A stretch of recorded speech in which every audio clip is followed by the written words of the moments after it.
Alright, 19th century English নভেলসের আমরা লাস্টে পর্যন্ত পড়েছিলাম Jane Eyre by Charlotte Bronte.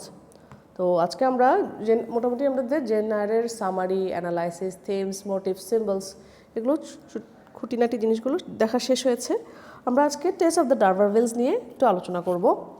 তো টেস্ট অফ দ্য ডারবারভিলসের লেখক হলো টমাস হার্ডি।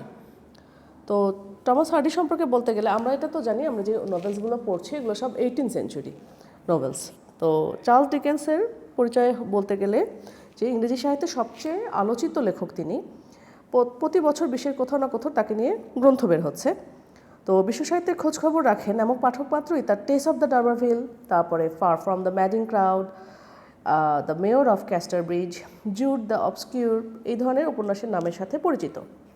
ইংল্যান্ডের পূর্ব ডচেস্টারশায়ারের হায়ার বকহ্যাম্পটন নামে এক পল্লী গ্রামে জন্মগ্রহণকারী টমাস হার্ডির পিতা টমাস ছিলেন পেশায় রাজমিস্ত্রি, মেসন।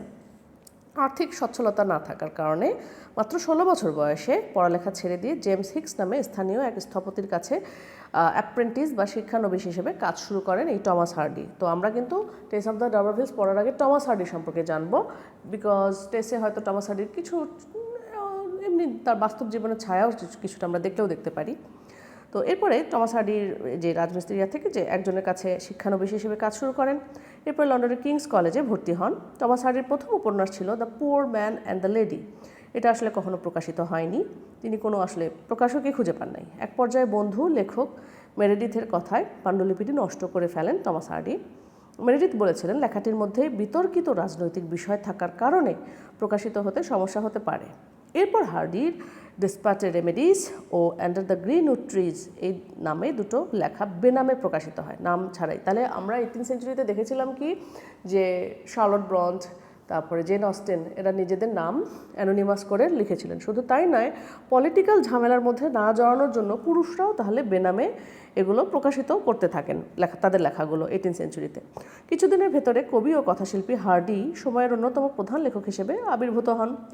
উপন্যাস, গল্প, কবিতার ভেতর দিয়ে তিনি সমসাময়িক যে এভার চেঞ্জিং যে একটা চেঞ্জ হওয়া, একটা ট্রানজিশনের মধ্যে দিয়ে যাওয়া সমাজ ব্যবস্থার সোশ্যাল স্ট্রাকচারের সব ধরনের খুঁটিনাটি তুলে ধরেছেন, টিডবিটস। বিশেষ করে ভিক্টোরিয়ান সমাজে মানুষের তথাকথিত ভদ্রতার মুখোশের আড়ালের যে কুৎসিত চেহারাটা উনি এটা উন্মোচন করে দেন। আসলে আমরা অন্যান্য যে রাইটার, উপন্যাসিক মহিলারা তাদের মধ্যেও দেখেছি, কিন্তু উনি আরও তীব্রভাবে এই জিনিসটা তুলে ধরেছেন, যার জন্যই গ্রেট চার্লস ডিকেন্সের পরপরই টমাস হার্ডির নামটা উঠে আসে বিখ্যাত উপন্যাসিক হিসেবে। তো এই জন্য তার সবচেয়ে এই সমস্ত জিনিস তুলে ধরার ব্যাপারে তার সবচেয়ে বেস্ট ইয়াটা হলো রিপ্রেজেন্টেশন হচ্ছে টেস্ট অফ দ্য ডারবারভিলস, যেটা আমরা ফাইনালে পড়ব।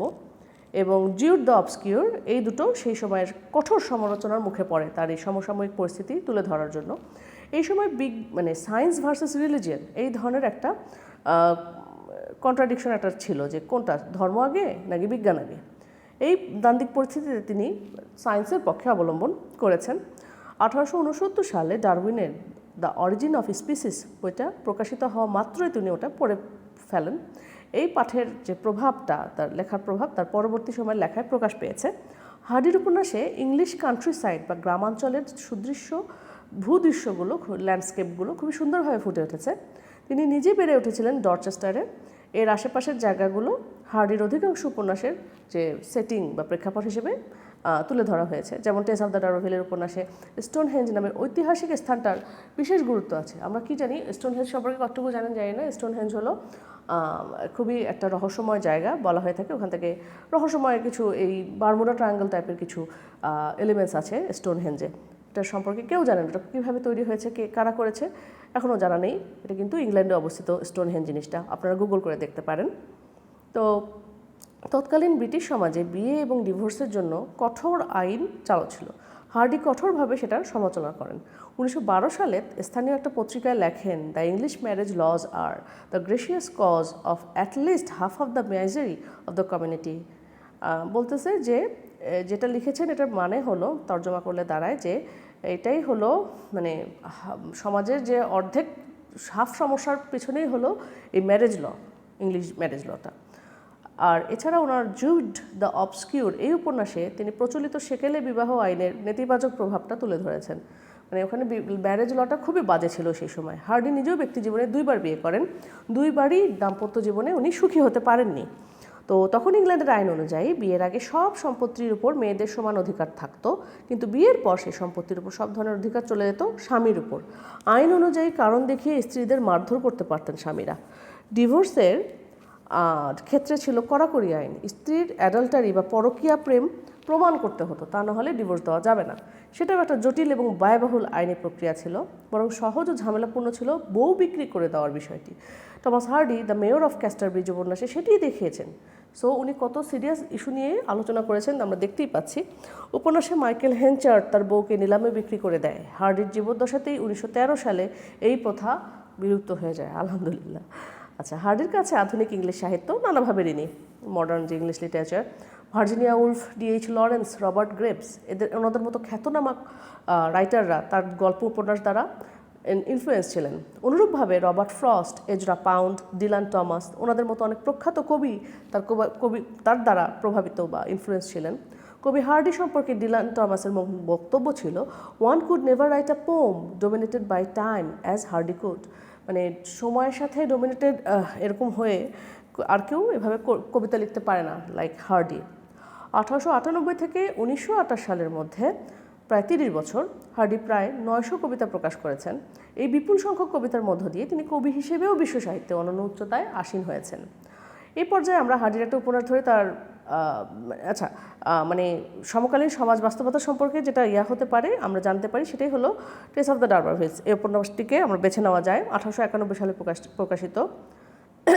এই উপন্যাসটা অবলম্বনে টেস্ট নামে একটা সিনেমাও নির্মাণ করেন বিখ্যাত পরিচালক রোমান পলোনস্কি। এক মিনিট। হ্যালো, ওয়ালাইকুম আসসালাম। আচ্ছা আচ্ছা, আপনি বসেন। হ্যাঁ, এই তো আছে। আপনি ক্যাম্পাসে আসছেন? আচ্ছা, হ্যাঁ বলেন আলামিন।